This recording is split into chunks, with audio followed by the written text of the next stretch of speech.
The diner smelled like burnt coffee and fryer oil that had seen better days. The kind of place you stop at because you're too tired to keep driving, not because you plan to be there. I slid into a corner booth with cracked vinyl seats and set my daughter's backpack beside me. Piper climbed in across from me, pulled out her crayons, and started coloring like this was just another Tuesday. She was 4. She didn't know anything had collapsed yet. I watched her for a second longer than necessary, the way her tongue poked out slightly when she concentrated. The world felt quieter when I focused on that. It helped keep everything else in check. Across the table sat a manila envelope. Thick. Too thick for paperwork that was supposed to be simple. The edges were creased from being opened and closed too many times, like someone had rehearsed this moment before handing it to me. Sign these papers for $2.5 million. Then take your daughter and go. That was the offer. Clean, polite, efficient. Delivered by my parents less than 24 hours earlier with lawyers already looped in and timelines already decided. I stirred my coffee even though I didn't plan to drink it. The spoon clinked against the mug, steady and controlled. Muscle memory, the kind you build after years of training yourself not to react before thinking. Piper looked up. Are we still on our adventure? That's what this is, I said. An adventure. She nodded, satisfied, and went back to coloring a house with a purple roof and a door that was way too big for the frame. I envied how easily she accepted explanations that didn't come with footnotes. My phone buzzed against the table. I didn't look at it. I already knew who it would be, or at least which category it belonged to. Family doesn't always call because they care. Sometimes they call to make sure you're complying. 2 weeks earlier, I'd been standing in my parents' dining room, the one with the imported chandelier, and the table that seated 14, but rarely held more than 5. Everything about that room was designed to impress people who didn't know us very well. That was where my sister announced she was pregnant. She did it carefully, like she'd practiced the tone. Soft voice. Hands folded low, as if that made it gentler. No name attached to the pregnancy at first. Just the news dropped into the room like a glass placed too close to the edge of the table. I remember waiting for my husband to say something. Anything. He didn't. He stared at his hands instead, long enough that silence stopped being awkward and started being loud. That was when I understood. Not because anyone explained it, because silence has a way of answering questions you haven't asked out loud yet. My parents didn't gasp. They didn't ask how I was feeling. They exchanged a look that had nothing to do with shock and everything to do with logistics. By the time my mother set her wine glass down, decisions had already been made. 2 days later, the lawyer showed up. They called it a family meeting. That word gets used a lot when people want to soften what's actually happening. Meetings imply discussion. This was a presentation. They laid out the terms like a business proposal. Divorce paperwork already drafted. A non-disclosure agreement thick enough to make it clear what they were afraid of. A wire transfer prepared for $2.5 million contingent on my signature. The logic was simple. Once I signed, my husband would be free to move forward. My sister's situation could be reframed. The family would avoid public embarrassment. Everyone could get back to their lives. Everyone except me. I asked exactly 2 questions. When would the divorce be filed, and when would the money hit my account? I didn't raise my voice. I didn't accuse anyone of anything. I kept my hands folded in my lap and listened. That calm confused them. I could see it in my father's face. He'd expected resistance. Tears. Bargaining. Something emotional he could manage. Instead, I asked for notarization and same-day courthouse filing. I asked for written confirmation of the wire transfer. I asked for copies of everything. They agreed faster than they should have. That should have told me something right there. But I already knew this wasn't about generosity. It was about speed. They wanted me gone before anyone started asking the wrong questions. I signed. I smiled when I did it. Not because I was happy, because it made them relax. People underestimate how much information they give away once they think you've accepted their version of events. The money landed in my account at 3:47 p.m. the same day. I took screenshots of the confirmation. The filing receipt from the court clerk. The timestamps on every email. Then I packed. I didn't touch the money. I treated it like evidence. because that's what it was. By midnight, Piper was asleep in the back seat, curled around her stuffed rabbit. I drove until the highway signs blurred together and towns started to feel interchangeable. I stopped when exhaustion made it unsafe to keep going. That's how I ended up in the diner. My phone buzzed again. I flipped it face down this time like that might quiet it. Piper slid her drawing across the table. "This is us," she said, pointing to two stick figures inside the purple-roofed house. "You and me." I smiled at her. A real one this time. "Looks solid," I said. She beamed. I took a sip of coffee and immediately regretted it. It tasted like it had been sitting on a warmer since breakfast. I swallowed anyway. Spitting it out would have required more energy than I felt like using. Around us, people talked about ordinary things. Weather, gas prices, where they were headed next. Nobody knew who I was or what had just been traded away behind closed doors. That anonymity felt strange and useful. The phone buzzed again. I let it sit. For years, I'd been the reasonable one, the reliable one, the daughter who didn't make scenes and didn't embarrass the family, the one who joined the army and learned early that staying calm under pressure wasn't optional, it was survival. What my parents hadn't understood was that calm doesn't mean compliant. It means controlled. I looked at the envelope again, then pushed it deeper into my bag out of sight. Piper had already moved on to drawing something new, humming to herself, completely unaware that her life had just been reorganized by adults who believed money could smooth over anything. Outside, a truck rumbled past headlights, washing briefly over the window. Somewhere behind me, phones were still ringing, messages were still being drafted, and narratives were being adjusted to account for my absence. I finished my coffee despite myself, slid a few bills onto the table, and gathered our things. There was still a lot to sort out. Housing, paperwork, schedules. Answers I'd eventually have to give in language a 4-year-old could understand. But not here, not in this booth, not yet. I took Piper's hand and walked us toward the door, the bell overhead chiming once as we stepped back into the night. The motel room door clicked shut behind us, and the sound felt louder than it should have. Piper kicked off her shoes, climbed onto the bed, closest to the window, and bounced once before settling down with her rabbit. I locked the door, checked it twice without thinking, and set my bag on the chair that wobbled when I leaned on it. The room smelled like cleaner and something faintly floral, an attempt at comfort that didn't quite land. I pulled the curtains halfway closed enough to block the parking lot lights without making the room feel boxed in. Piper watched me like this was part of the adventure too. "Can we watch cartoons?" she asked. "Tomorrow," I said. "Right now it's bedtime." She accepted that, rolled onto her side, and was asleep within minutes. Kids are efficient that way. They don't rehearse worst-case scenarios, they just stop. I sat on the edge of the bed and stared at my hands. They were steady. They always were. That didn't come from my family. That came from training, from learning how to function when everything around you is loud and wrong. Growing up in the Whitmore house was quieter than people expected. Not peaceful. Controlled. Every room had rules you learned without anyone spelling them out. Which subjects were acceptable? Which opinions were tolerated? Which emotions made people uncomfortable? My parents believed deeply in presentation. Appearances weren't just important. They were protective. If things looked fine, they were fine. If they didn't, you adjusted the story until they did. I learned early that being the oldest meant being the example. Good grades. Good posture. Good manners. Questions saved for later. Preferably never. When I joined the Army, my father called it unexpected. My mother said it was brave in the same tone she used for strangers who made unconventional life choices. Madison, on the other hand, had always fit the mold. Social, charming, effortlessly aligned with the version of life my parents understood. She learned quickly which smiles worked and which stories got sympathy.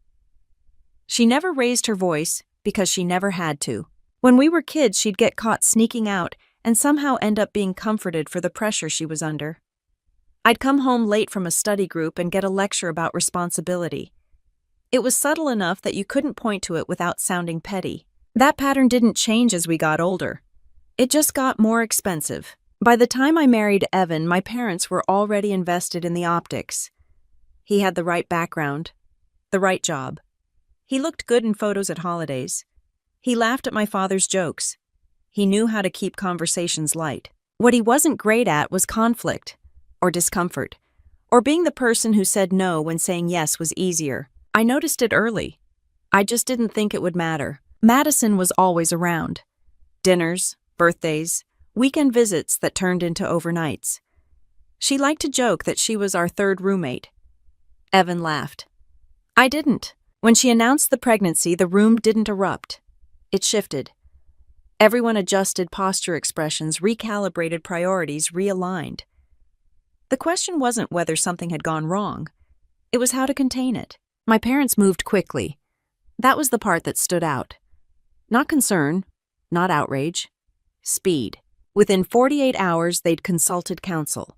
Within 72, they'd mapped out a solution that required one person to absorb the fallout so the rest could stay intact. That person was me. The offer wasn't framed as a bribe.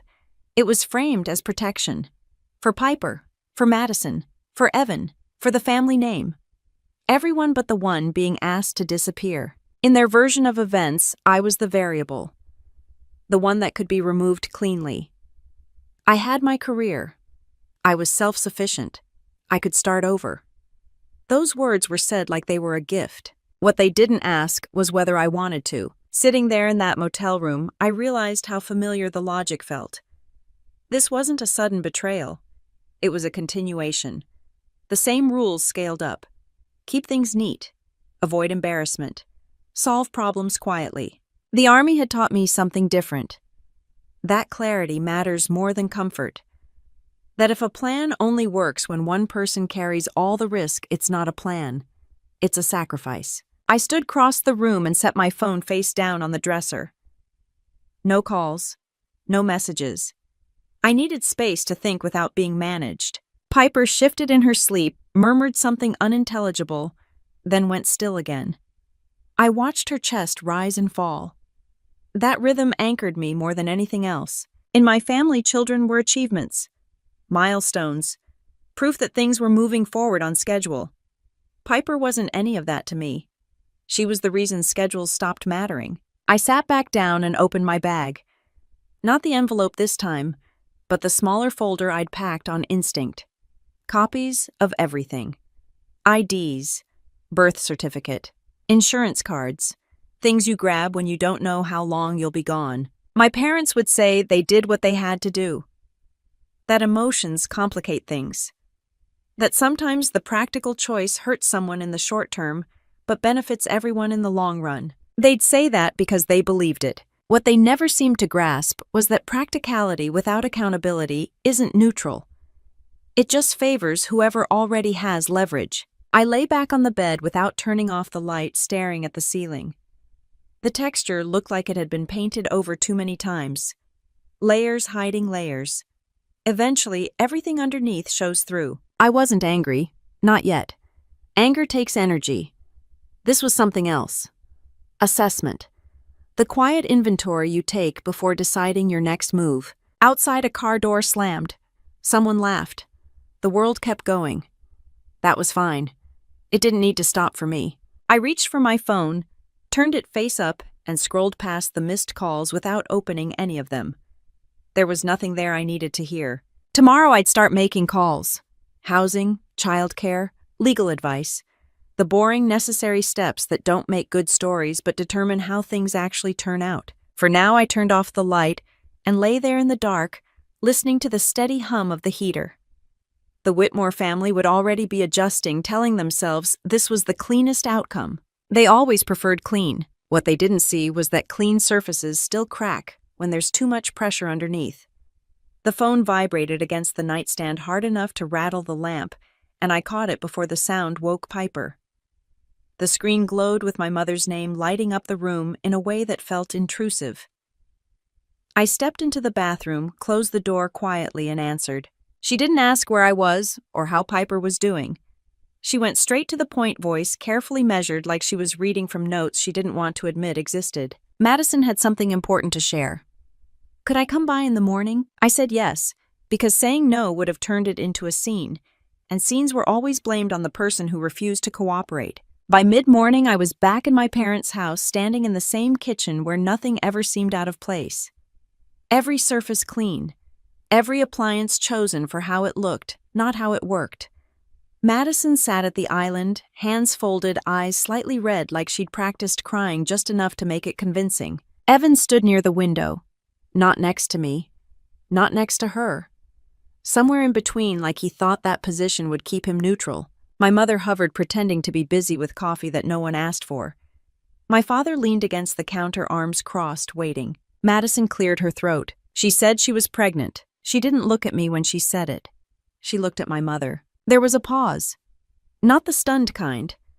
The kind where everyone checks their footing. I looked at Evan. He didn't look back. That was it. No speech. No denial. No explanation. Just his eyes fixed on a spot on the floor, like he was hoping the tile would open up and solve this for him. In that moment, the details didn't matter yet. The how, the when, the why. The only thing that mattered was that the person who should have spoken chose silence instead. Silence is efficient. It lets other people do the work of filling in gaps. Madison kept talking about how unexpected it was, how scared she was, how she hadn't planned for any of this. The words were familiar. She'd been using versions of them her entire life. My mother reached for her hand. My father exhaled slowly, like this was already turning into a scheduling issue. No one asked me anything. I stood there long enough to notice something small but important. Madison said she was 8 weeks along. She said it casually, like it was a minor detail. Evans still didn't move. I did the math without meaning to. Habit. You learn to do that when mistakes are expensive. 8 weeks didn't line up with the last time Evan and I had been apart. It didn't line up with his work travel. It didn't line up with anything that made sense. I didn't say that out loud. Instead, I asked one question. Not accusing, not emotional. When did you find out? Madison hesitated. Just for a second. Long enough. Recently, she said. That answer landed wrong. Too vague. Too convenient. My father stepped in, then smoothing things over, talking about how the timing didn't really matter right now. What mattered was being supportive, handling this like adults. Evan finally spoke. He said my name, just once. Like that covered something. I didn't respond. I watched my parents' faces as they processed the situation, and I recognized the shift immediately. They weren't grieving the marriage they'd helped celebrate. They were calculating exposure. This wasn't about betrayal to them, it was about optics. The conversation moved fast after that. Not details. Decisions. Who needed to know? Who didn't? How to control the narrative. Madison's feelings were addressed with care. Evan's discomfort was managed with reassurance. I was thanked for being calm. That should have been the giveaway. When people thank you for staying calm, it's usually because they're relieved you're not making things harder for them. I left shortly after. No dramatic exit. No slammed doors. Piper was with a sitter, oblivious, eating snacks and watching cartoons. I strapped her into the car, buckled her rabbit beside her, and drove. Evan texted later. A long message that said very little. Apologies without specifics. Confusion. Regret. He didn't deny anything. He didn't confirm it either. That silence again. At home, I moved through the evening on autopilot. Dinner, bath, bedtime. Piper asked why Aunt Madison looked sad earlier. I told her sometimes grown-ups feel sad even when they don't explain why. She accepted that and fell asleep halfway through a story. Once the house was quiet, I sat at the kitchen table and replayed the conversation. Not emotionally, structurally. Madison's phrasing. Evan's posture. My parents' speed. The way no one asked if I was okay. The way they'd already started rearranging pieces in their heads. Something wasn't adding up, and it wasn't just the pregnancy. I pulled up the calendar on my phone and scrolled back. Work travel. Training blocks. Dates that mattered. The math still didn't work. I didn't confront anyone. Not because I was afraid, but because I wanted more information before anyone had a chance to adjust their story. That restraint wasn't natural. It was learned. In the Army, you're taught not to act on the first piece of intel. You wait. You verify. You watch for patterns. I noticed one that night. My parents stopped calling me by my name in messages. They switched to softer language. Endearments. Reassurances. The kind you use when you're easing someone toward an outcome they won't like. Madison posted nothing. Evan went quiet online. That more than anything told me they were being coached. The next morning, my mother asked me to come by again. She said my father wanted to talk. She said it gently, like it was a favor. I agreed. Again, because at that point I wasn't trying to stop what was happening. I was trying to understand how far they were willing to go to keep things clean. Driving over, Piper hummed along to the radio, making up words to a song she didn't know. I watched the road and thought about how quickly life can get reorganized without your input. When I walked back into that house, I knew something had changed. The energy was different. Less chaos, more resolve. They'd moved past the shock. They were ready to fix the problem. And I was starting to understand that in their eyes, I wasn't the one who had been wronged. I was the variable that needed to be managed. The leather chair creaked when I sat down, and the sound cut through the room more sharply than anyone's voice. My parents' living room had been rearranged since the last visit. Chairs angled inward. Coffee table cleared. A legal pad placed neatly beside a glass of water already filled. That was new. Piper wasn't with me this time. My mother had suggested I come alone, saying this conversation would be simpler without distractions. I hadn't argued. I'd dropped Piper off with a friend and driven over in silence, the radio off, hands steady on the wheel. The lawyer stood when I entered. Mid-50s, gray suit, neutral smile. He introduced himself and shook my hand like this was a networking event, not the dismantling of a marriage. My father nodded toward the chair across from him. My mother sat beside him, posture perfect, fingers laced together like she was bracing for impact she'd already calculated. Madison wasn't there. Neither was Evan. That absence was deliberate. This wasn't a conversation. It was a negotiation. The lawyer opened a folder and slid a stack of papers toward me. Divorce documents on top. Clean. Standard. No drama in the language. Beneath them sat a thicker packet held together with a binder clip. The non-disclosure agreement. I didn't touch anything yet. I leaned back and waited. My father spoke first. He thanked me for coming, for being reasonable, for handling things with maturity. Those words landed exactly how he intended them to. Praise disguised as pressure. He said they'd spent the last few days thinking about the best way forward, about minimizing damage, about protecting everyone involved. Everyone. My mother picked up from there, her voice soft, almost sympathetic. She said this wasn't easy for them either. She said families go through difficult moments, and strong families find solutions. The lawyer cleared his throat and began explaining the documents like he was walking me through a lease agreement. Divorce filing effective immediately. The NDA would cover family matters, medical information, and anything that could be construed as reputational harm.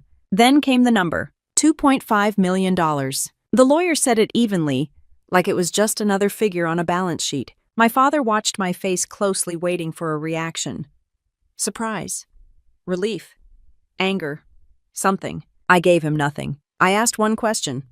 What's the timeline? The lawyer glanced at my father, then back at me. Same-day filing. Wire transfer upon signature. Immediate effect. Efficient. My mother leaned forward slightly. She said this would give me security. Options. A clean slate. She said Piper would be taken care of. That I'd have resources to start fresh. She avoided saying the part that mattered, so I said it for her. And once I sign, I asked Evan is free to move forward with Madison. The room went quiet for a beat too long. My father nodded once. That's the reality, he said. Dragging this out doesn't help anyone. Not even an attempt to soften it. That was the moment the choice became clear. Not because of the money, because of how quickly they were willing to formalize my removal so everything else could proceed smoothly. They weren't choosing between daughters. They were choosing the version of the family that required the least explanation. The lawyer resumed explaining that the NDA was standard, that it protected everyone, that it prevented misunderstandings from becoming public spectacles. I flipped through the pages then. Slowly, deliberately. I read the headings, the scope, the penalties, the duration. It was broad, aggressively so. I closed the folder. I'll sign, I said. The lawyer froze for half a second. My parents exhaled almost imperceptibly. Relief moved through the room like a draft. But I have conditions. My father frowned slightly. My mother's smile tightened. I listed them calmly. Notarization, same-day courthouse filing, confirmation of the wire transfer before I left the building, copies of everything including court receipts and transfer confirmations. The lawyer hesitated. He looked at my father again. My father nodded. Fine, he said. If that's what you need. What I needed wasn't reassurance. It was proof. I signed where indicated, initialed where required. The notary stamped and signed with practiced efficiency.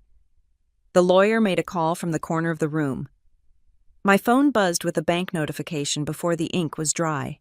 2,500,000 dollar, pending. I didn't look at my parents when it happened. I looked at the document in front of me. The one that said I'd agreed to stay quiet, to leave, to make this easier for them. My mother reached across the table and touched my hand. We love you, she said. This is just complicated.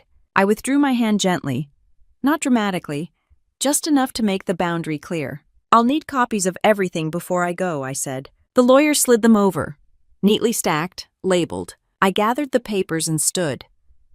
No one stopped me. At the door, my father said my name, just once, like Evan had. I turned. This is for the best, he said. You'll see that. I nodded. Not because I agreed. Because I'd learned a long time ago that arguing with people who think they're being reasonable is a waste of energy. Outside, the air felt colder than it should have. I stood on the front steps and took one breath, then another. My hands were steady. That surprised me a little. I drove straight to the courthouse. The clerk processed the filing without comment. Another receipt. Another timestamp. Then the bank. I confirmed the transfer. Screenshotted the confirmation. Sent it to an email account I didn't share with anyone. Only then did I allow myself to think about Piper. About packing. About where we'd sleep that night. I didn't cry. Not because I was numb. Because crying wouldn't have changed anything, and I had work to do. By the time I pulled back onto the road, my phone had started buzzing again. Calls, messages, names lighting up the screen like a checklist. I set the phone face down in the cup holder and kept driving the stack of papers on the passenger seat, shifting slightly with every turn heavy enough to remind me exactly what had just been decided. The papers slid across the passenger seat when I hit the brakes, and I steadied them with one hand without looking away from the road. A red light held me in place long enough to stack the folders, neatly edges aligned, binder clip centered. It was a small thing, but order mattered. Disorder invites mistakes. I pulled into the bank parking lot and left the engine running. Inside, the air was cool and quiet, the kind of calm that comes from people trusting systems to work the way they're supposed to. I stepped up to the counter, confirmed the transfer, and watched the teller's eyes flicker when the amount appeared on her screen. She kept her voice even. Professionals always do. Back in the car, I opened the banking app and took screenshots of everything. Amount, timestamp, transaction ID. I emailed the files to an address I used only for records and turned off notifications. Money like that doesn't buy peace. It buys leverage. The trick is knowing who holds it. I didn't go home. Home was already a moving target. I picked up Piper from my friend's place, thanked her, and strapped my daughter into her seat. Piper asked if we were going back to our house. I told her we were staying somewhere new for a bit. She asked if there would be pancakes in the morning. I said yes. That seemed to settle it. At the hotel, I asked for a room near the stairs. Habit. I set our bags down, checked the locks, and laid the folders on the desk. Divorce filing receipt. Notary acknowledgement. NDA. Wire confirmation. Everything in one place. I didn't read the NDA again. I already knew what it said. Broad language. Long reach. Penalties designed to scare people into silence. It wasn't airtight. It didn't need to be. It just needed to make hesitation expensive. I put the envelope back in my bag and zipped it closed. Piper sat cross-legged on the bed, lining up toy cars she'd brought from home. She narrated a story to herself, voices soft and serious. I listened from the bathroom while I brushed my teeth, the sound grounding me more than anything else. When she fell asleep, I sat at the desk and opened my laptop. Not to write emails, to organize. I created a folder structure. Legal, financial, custody, Communications. Screenshots went where they belonged. Receipts labeled. Dates verified. I didn't add commentary. Facts don't need opinions attached to be useful. People assume signing means surrender. They confuse acceptance with agreement. In training, you learn the difference early. Sometimes the fastest way to change the outcome is to stop resisting long enough to see the entire board. My phone buzzed. A message from my mother. A gentle check-in. She hoped I'd gotten settled. She hoped Piper was okay. She hoped I understood how hard this had been for everyone. I left it unread. Another buzz. Evan, this time. Apologies again. He wanted to talk. He said he never meant for things to go this far. I archived the message. I wasn't avoiding them. I was conserving attention. By morning, the hotel breakfast smelled like over-toasted bread and weak coffee. Piper ate 2 pancakes and asked for syrup twice. I watched the door while she ate another habit I didn't bother correcting. When you've learned to scan rooms, you don't unlearn it. We checked out and drove. No destination yet. Just movement. I made calls from the car hands-free. A short-term rental agency. A daycare near the base. A family law office recommended by someone who knew how quietly these things can turn. The lawyer's assistant scheduled a consultation for that afternoon. I didn't explain the situation. I didn't need to. I just said divorce custody NDA. That was enough. At a stoplight, Piper reached over and held my arm. "You're quiet," she said. "I'm thinking," I told her. "About pancakes." I smiled. "About a lot of things." She nodded like that made sense. The rental was modest and clean. Neutral furniture. Thin walls. It would do. I unpacked the essentials first. Clothes for Piper. Her books. Her rabbit. The rest could wait. I didn't unpack the envelope. In the afternoon, I sat across from the lawyer in a small office that smelled like coffee and printer ink. She listened without interrupting, pen moving steadily across a legal pad.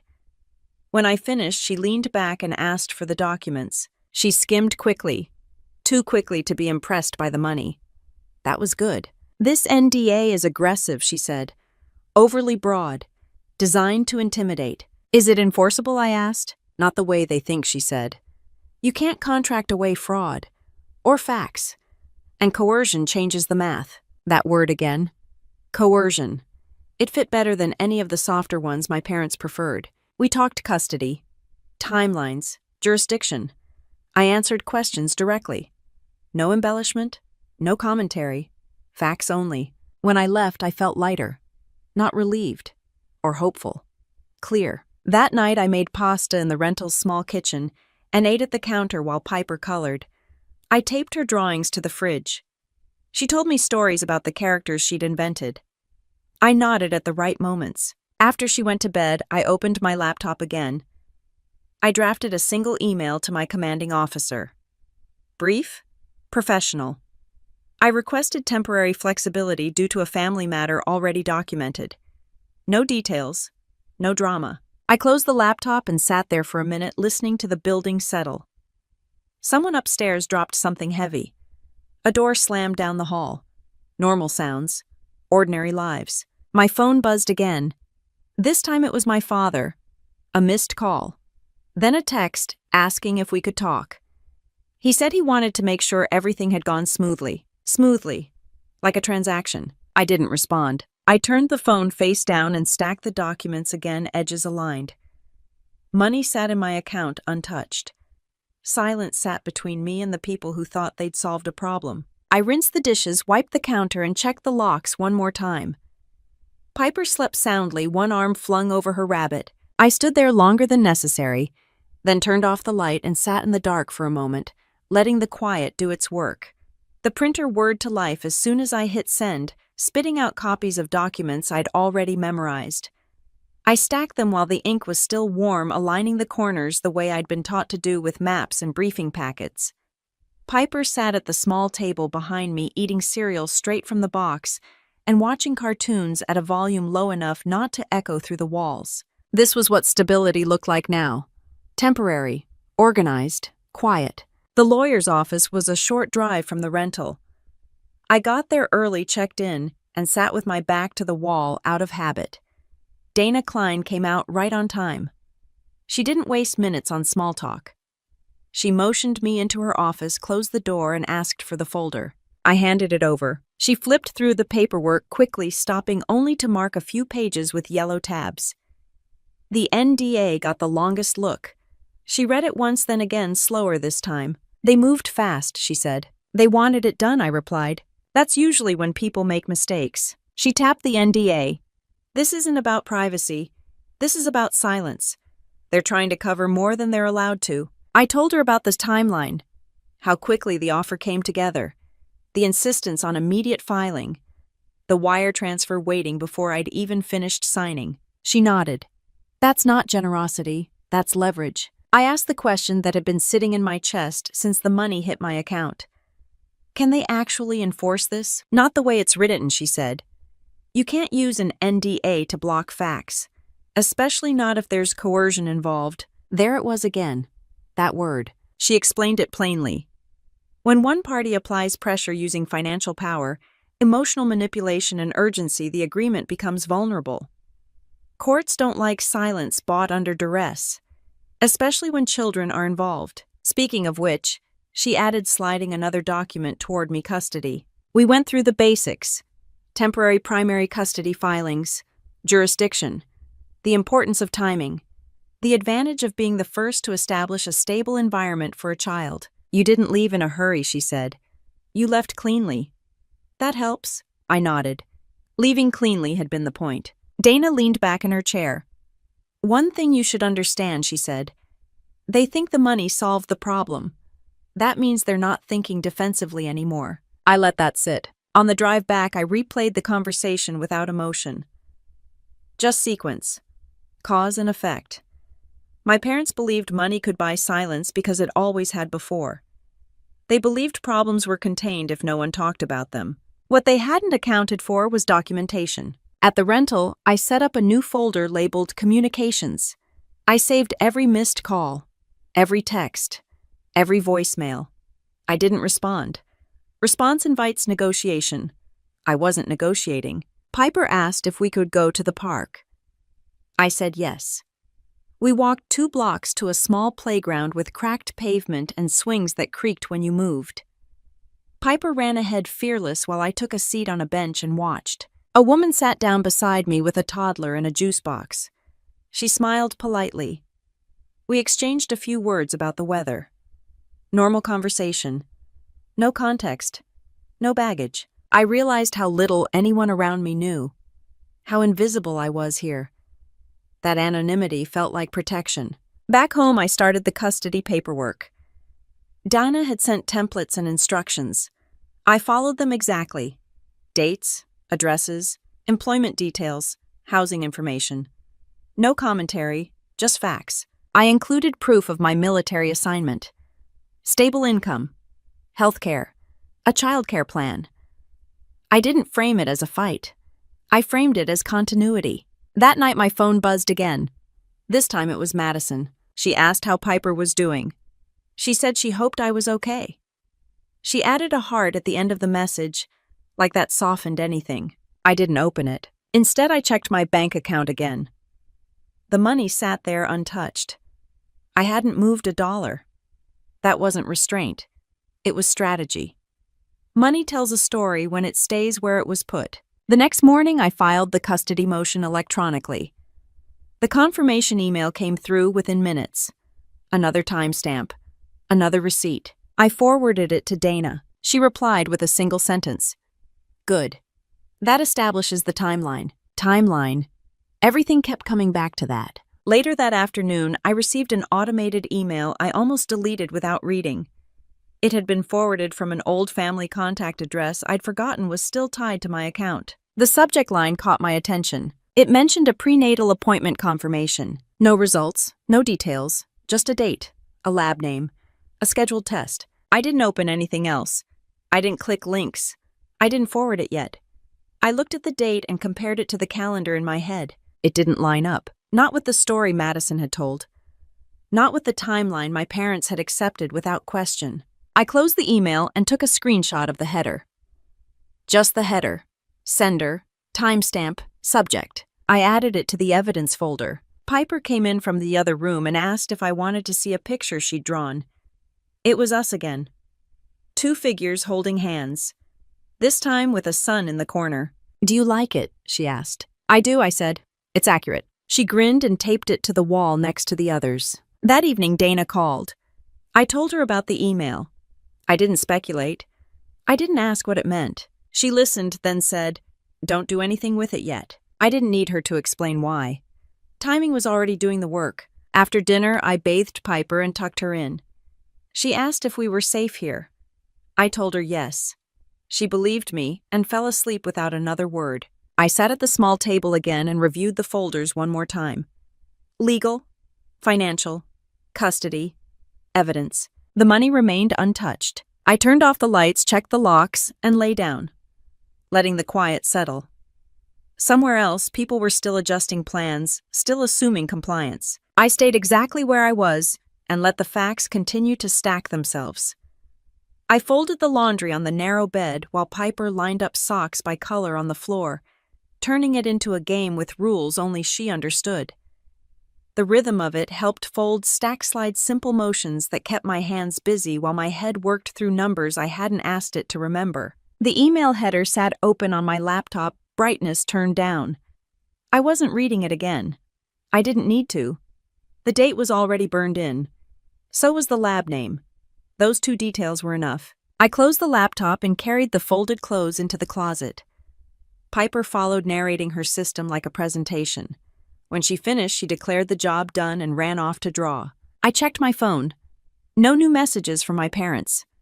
That was unusual. They typically filled silence, quickly smoothing it over with reassurances and updates that were really instructions. The quiet told me something had shifted. I opened my calendar app and scrolled back a few months. Training blocks, travel days, leave approvals.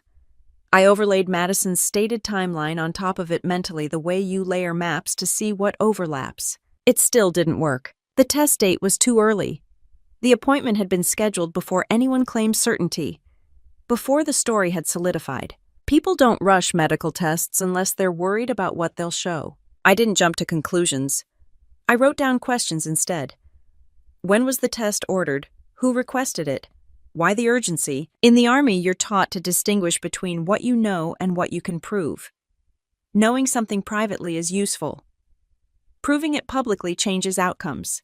I wasn't at the proving stage yet. Piper climbed onto the couch beside me and leaned against my arm. "Can we go to the park again later?" she asked. "Maybe," I said. "We'll see how the day goes." She accepted that and went back to coloring, humming softly. I watched her for a moment, then reached for my phone and forwarded the screenshot to Dana. No explanation, just the image. Her response came a few minutes later. "Do nothing." That was all. I put the phone down and started a pot of coffee. The smell filled the small kitchen, grounding. I poured a cup and didn't drink it right away. I just held it, letting the heat seep into my hands. Around mid-morning, my mother texted. She asked if we were settled. She said she hoped the transition hadn't been too stressful for Piper. She added that Madison was feeling overwhelmed and asked for privacy. Privacy. That word again. I didn't reply. I saved the message to the communications folder and labeled it with the date and time. By noon, I'd received 3 more messages. One from my father suggesting we revisit some details. One from Evan asking if he could see Piper. One from Madison, short and vague, saying she missed me. I archived them all. I took Piper to the park. She climbed and ran and made friends quickly, as kids do.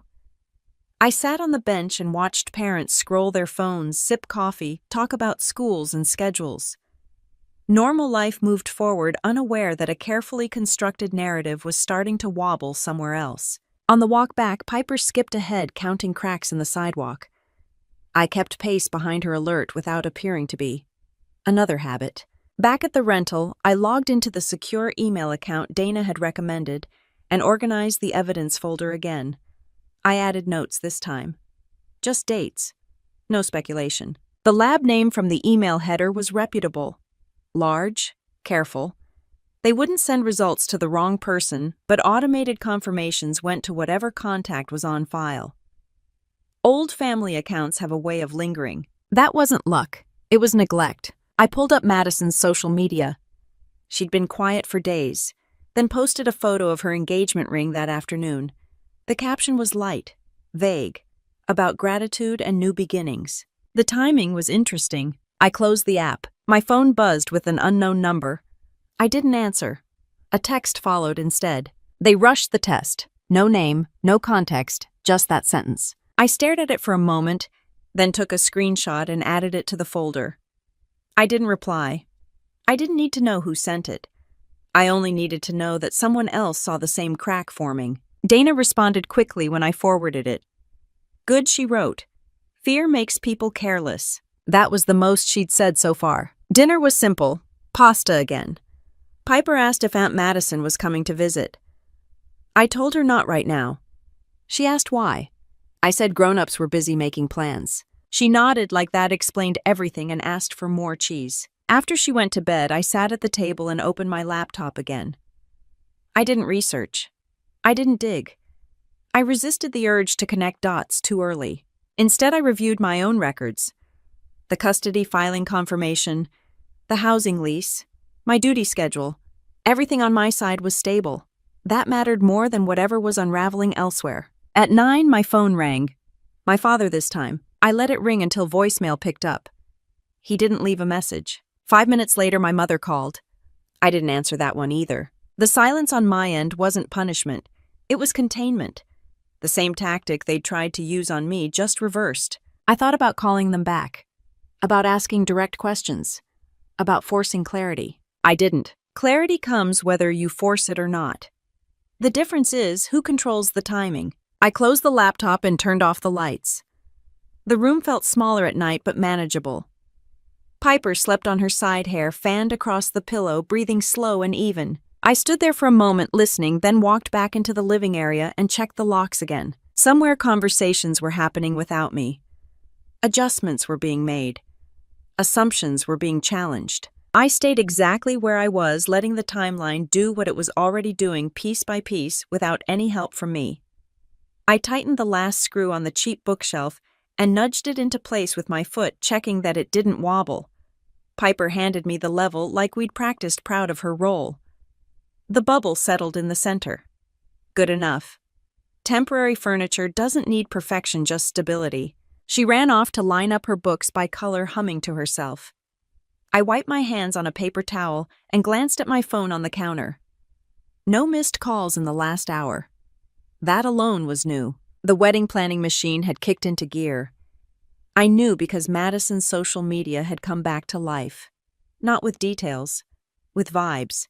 Soft focus photos of flowers. Quotes about beginnings.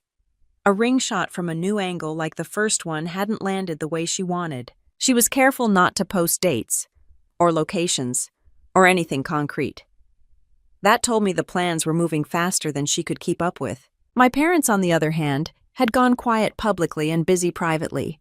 Messages came in late at night and early in the morning, checking in, offering help, asking if we could touch base. No specifics, just pressure disguised as concern. I didn't answer. Instead, I finished setting up the rental like we were staying longer than planned. I mounted a hook by the door for Piper's backpack. I labeled a drawer for her socks. Small signals to the world and to myself that this wasn't a pause. It was a setup. Dana called mid-morning. They're getting anxious, she said. That usually means they think something's coming. Is it? I asked. It is when people start trying to renegotiate without saying what they want. That tracked. My father had sent a message the night before suggesting we revisit some details of the agreement. No mention of which ones.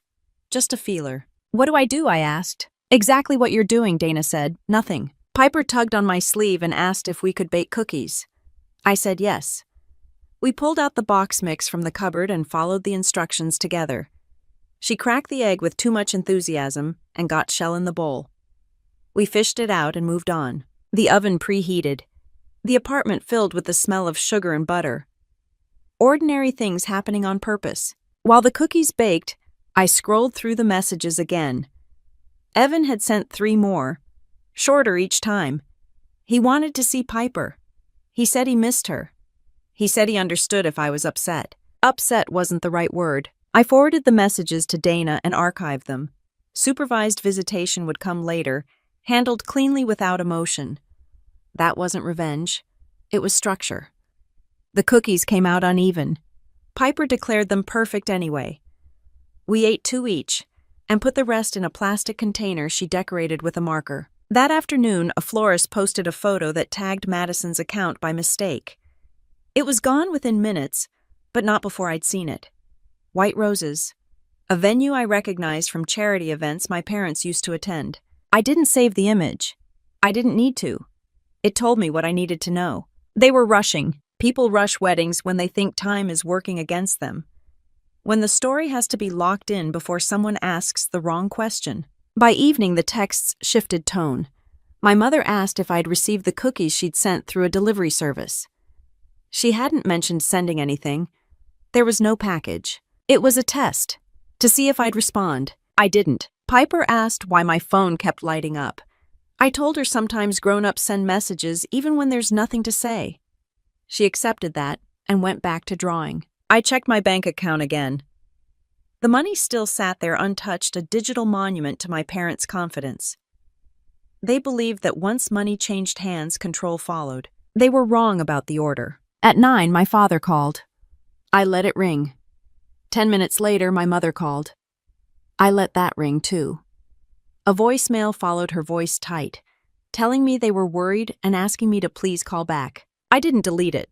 I saved it. Dana texted shortly after. They're panicking. Why, I asked. Because silence from you means you're not reacting the way they planned. That made sense. They'd expected me to disappear quietly, to spend the money, to move on. Silence on my terms wasn't part of the script. I took Piper upstairs for her bath and tucked her in.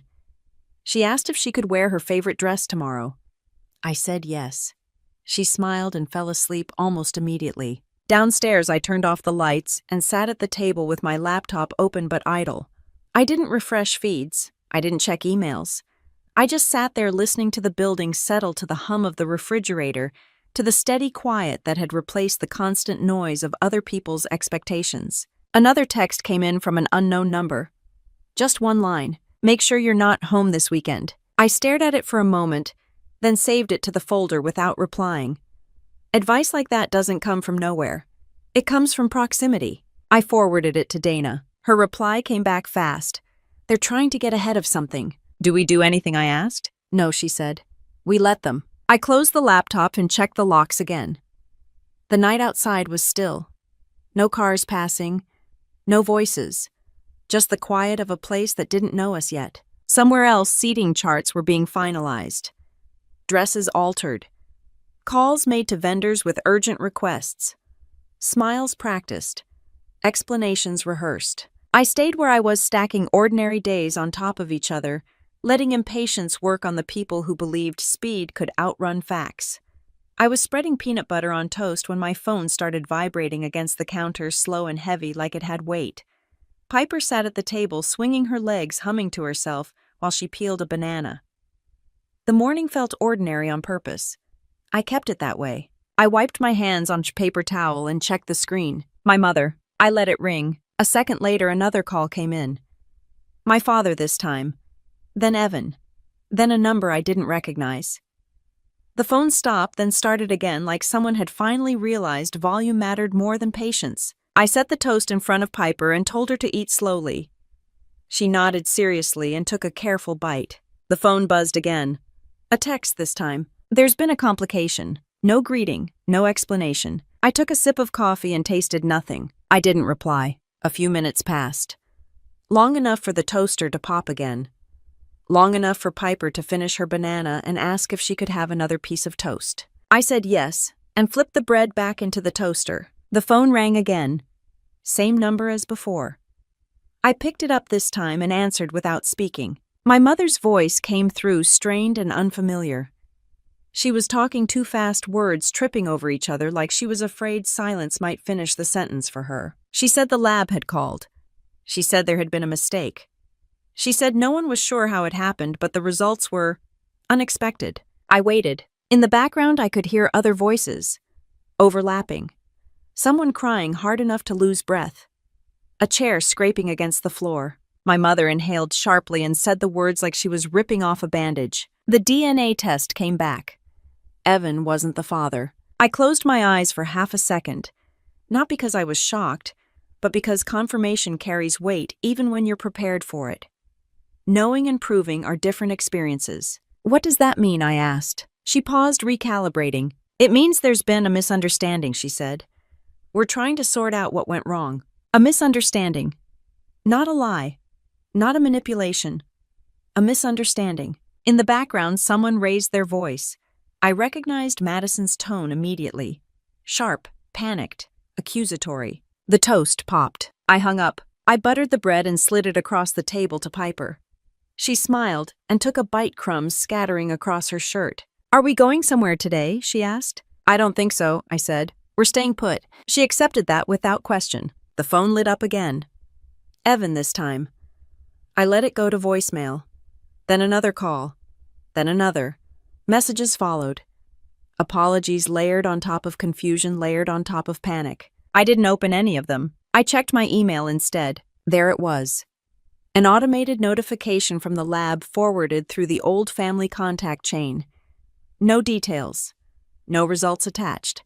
Just confirmation that final findings had been released to the requesting party.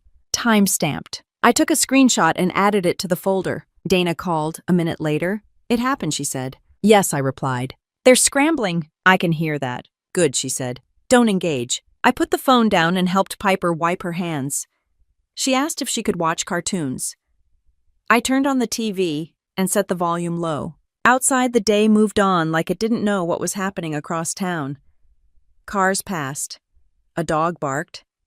Somewhere a ceremony was scheduled to begin. My phone buzzed again. This time it was a message from an unknown number. They knew there was a chance. That's why they rushed everything. I stared at it for a moment, then saved it. That sentence snapped everything into focus. The speed. The money. The insistence on silence. The urgency to finalize before questions caught up. The money hadn't been compensation. It had been containment. I forwarded the message to Dana. Her reply came back almost instantly. That confirms intent. The calls kept coming. My father left a voicemail, his voice clipped and formal, asking me to please return his call as soon as possible. My mother followed with another message, softer this time, asking how Piper was doing, like that would reopen the door. Evan sent a text that simply said I didn't know. I swear, I didn't respond to any of it. I cleaned the kitchen. Slowly, deliberately, wiped counters, rinsed plates, restored order where I could. Piper laughed at something on the screen and called me over to watch. I sat beside her for a minute and nodded at the right parts. The phone vibrated again. A voicemail notification from Madison this time. I didn't listen. I didn't need to. Dana called once more. They'll try to reframe this, she said. They'll ask to revisit the agreement. They'll say new information changes things. Does it? I asked. It changes their comfort level, she said. Not your position. I thought about my parents standing somewhere formal and expensive, dressed for photos that wouldn't be taken. I thought about how carefully they'd planned to move me out of the picture before this moment arrived. They hadn't planned for silence on my terms. The afternoon passed with the phone lighting up and going dark again. Calls slowed, then stopped altogether. The panic burned hot and fast, then collapsed under its own weight. By early evening, Piper was coloring again at the table, drawing people with stick arms and big smiles. She asked if we could have pasta for dinner. I said yes. While the water boiled, I checked my bank account one more time. The money was still there, untouched. Evidence waiting quietly. A message came through from my father's attorney this time. Formal, polite. He suggested we discuss revisiting the settlement in light of recent developments. I forwarded it to Dana without comment. Her response came back with a single line she'd already prepared. My client declines. I drained the pasta and stirred in sauce. Piper set the table like we'd practiced lining up the forks carefully. We ate dinner like nothing unusual had happened, because for us, nothing had changed. Elsewhere, a story was falling apart in real time, and the people who'd tried to outrun it were discovering what happens when facts arrive exactly where they're least welcome. The lock clicked into place with a soft, final sound, and I tested it once before letting go of the knob. Piper padded past me in her socks, carrying her backpack like it weighed more than it should. She dropped it by the door and asked if we could stop for ice cream later. I said maybe. She liked that answer because it meant no rules had been broken yet. The house felt settled now. Not permanent, but claimed. The kind of space where routines start to stick without being announced. I put my keys in the same bowl every time. Piper's shoes lined up neatly under the bench because she'd decided that's where they belonged. My phone stayed quiet most of the morning. No calls, no messages. Panic burns fast, but it doesn't last when people run out of leverage. I spent the first hour finishing paperwork. Custody confirmation had come through overnight. Temporary orders granted. Primary physical custody established. Supervised visitation outlined in neutral, unembellished language. I read it once, then filed it away. Evan would see Piper, eventually, in a structured room with someone taking notes. Not because I wanted to punish him, but because chaos isn't something you expose a child to once you know how to prevent it. I forwarded the order to Dana. She replied with a thumbs-up emoji, the closest she ever came to celebration. Around noon, a courier delivered a letter. Heavy paper. My father's attorney's letterhead. I opened it at the counter while Piper ate lunch, careful to keep my face neutral. The letter suggested mediation, cooperation, a desire to resolve matters amicably in light of recent misunderstandings. It acknowledged that circumstances had changed and proposed revisiting the terms of the settlement. I folded the letter once and set it aside. Dana didn't even need to read it. When I summarized, she laughed quietly. "They're trying to put the toothpaste back in the tube," she said. "That never works." "What do we do?" I asked. "Nothing," she said. "We already did it." That was the thing my parents never seemed to understand. Action doesn't always look like movement. Sometimes it looks like refusal. In the afternoon, Piper and I went for a walk. She held my hand and skipped over cracks in the sidewalk, counting them under her breath. Neighbors smiled politely. No one asked questions. No one needed an explanation. At the park, she climbed and ran and shouted my name from the top of the slide. I waved back and stayed where I was, watching the perimeter without making it obvious. A woman sat next to me on the bench and asked how old Piper was. I told her. She said it went fast. I said I knew. She didn't ask where Piper's father was. People rarely do when you don't volunteer the story. Back home, my phone buzzed once. A voicemail notification from my mother. I didn't listen to it right away. I cooked dinner instead. Something simple.